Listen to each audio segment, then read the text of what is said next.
les différents styles de l'évangélisation.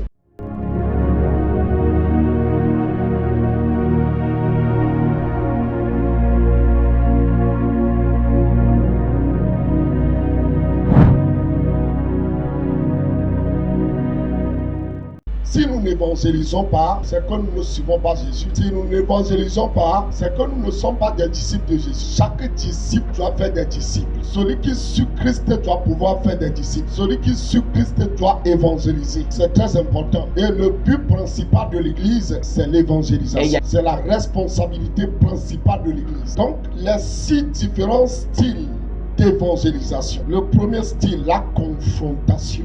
2 Timothée chapitre 4 et le verset 2.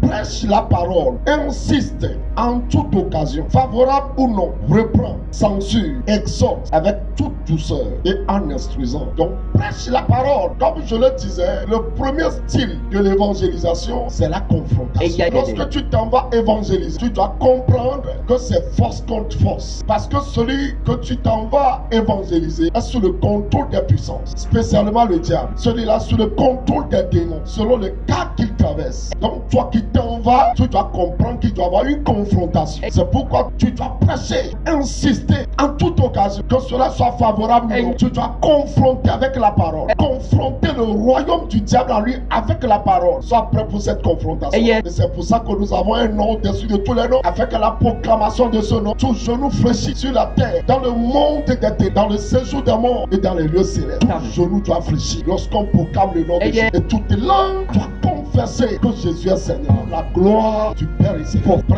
Le deuxième style d'évangélisation, c'est l'intellectuel. Comment utiliser ton intellect. Les Actes au chapitre 17, nous lisons du verset 2 au verset 4. Paul y entra selon sa coutume. Pendant 3 sabbats, il discuta avec eux d'après les Écritures, expliquant et établissant que le Christ devait souffrir et ressusciter des morts. Et Jésus que je vous annonce, disait-il, c'est lui qui est le Christ. Quelques-uns d'entre eux furent persuadés et se joignirent à Paul et à Silas, ainsi qu'une grande multitude de Grecs craignant Dieu et beaucoup de femmes de qualité. Voilà, l'apôtre Paul était dans un milieu d'intellectuels. Il est parmi les intellectuels. Il s'en va prêcher aux intellectuels, à ceux qui ont la sagesse. Quand on parle de grec, c'est des sages. Donc il faut que l'apôtre Paul fasse preuve de l'intellectualisme. À supposer par exemple que tu dois aller prêcher à un universitaire, c'est quand même un cadre. Tu ne dois pas te comporter n'importe comment. Je ne te demande pas d'avoir peur et de compter sur ta propre force, mais tu dois compter sur le Saint-Esprit, parce que le Saint-Esprit, c'est le plus grand intellectuel. Quand tu es assis en lui, quand tu es établi en lui, celui devant qui tu es maintenant, qui est un intellectuel, c'est à toi de le convaincre par les Écritures, par la parole de Dieu. Tu dois le convaincre, parce que lui aussi viendra avec des arguments. Il cherchera à te contourner, il amènera des raisonnements, mais tu dois pouvoir tenir et le convaincre. C'est pourquoi Paul l'a fait pendant 3 semaines parties. Il a insisté, il a enseigné, il est convaincu, il a parlé que c'est Jésus le Sauveur. C'est lui qui est mort mais ressuscité. C'est lui seul qui peut sauver. Il n'y a pas de salut en aucun autre nom. C'est lui qui peut vous sauver. Et la Bible dit, certains d'entre eux sont convaincus. Ils sont sauvés. Et une grande multitude de femmes aussi, ils sont sauvés. Pour ça, tu n'as pas besoin de faire de grandes études. L'apôtre Pierre, il n'a pas fait de grandes études, mais il a parlé au roi. Toi aussi, tu dois parler au roi. Que le Saint-Esprit t'accorde cette capacité. Tu parleras aux universitaires, tu parleras au roi, tu leur parleras de Jésus. Ils seront convaincus, ils donneront leur vie à Jésus dans le nom puissant de Jésus. Il ne faut pas dire je ne sais pas m'exprimer en français. Non, la langue que tu peux parler, utilise-la. Le Saint-Esprit va confirmer. Le Saint-Esprit va l'utiliser. Praise God. Amen. Le troisième style de l'évangélisation, le témoignage. Nous lisons dans Jean au chapitre 9. Nous lisons le verset 1er et puis on va continuer avec le verset 7. Le verset 1er dit, Jésus vit en passant un aveugle de naissance. Verset 7 en allant. Et lui dit, va et lave-toi au réservoir de Siloé. Et il y alla, se lava et s'en retourne, voyant clair. Ses voisins et ceux qui auparavant l'avaient connu comme un mendiant disaient, n'est-ce pas là celui qui se tenait assis et qui mendiait? Les uns disaient, c'est lui. D'autres disaient, non, mais il lui ressemble. Et lui-même disait, c'est moi. Praise God. Dis avec moi, c'est moi. Plus fort, c'est moi. Praise God. Le témoignage, il faut utiliser le témoignage pour évangéliser. Ce que Christ a fait, ce qu'il a fait dans ta vie, tu dois dire ça aux autres. C'est un style d'évangélisation aussi. C'est ce que nous voyons chez cet aveugle qui était auparavant aveugle, mais que Jésus a guéri. La parole de Dieu dit que que c'est un aveugle né de naissance. C'est-à-dire, lui n'a jamais fait usage de ses yeux. Mais un jour, Jésus passait. Jésus le guérisseur, celui qui change les destinées, celui qui change le sort des hommes. Il a vu, il a dit, va te laver le visage. Donc ceux qui le connaissaient avant, certains ne l'ont plus reconnu. Certains vont dire, c'est lui. D'autres vont dire, non, c'est quelqu'un, il ressemble à qui? Il le ressemble seulement. Lui-même va prendre la parole pour dire, non, c'est moi. C'est moi qui étais aveugle. C'est moi qui étais mendiant, comme vous voyez. Mais j'ai rencontré un homme.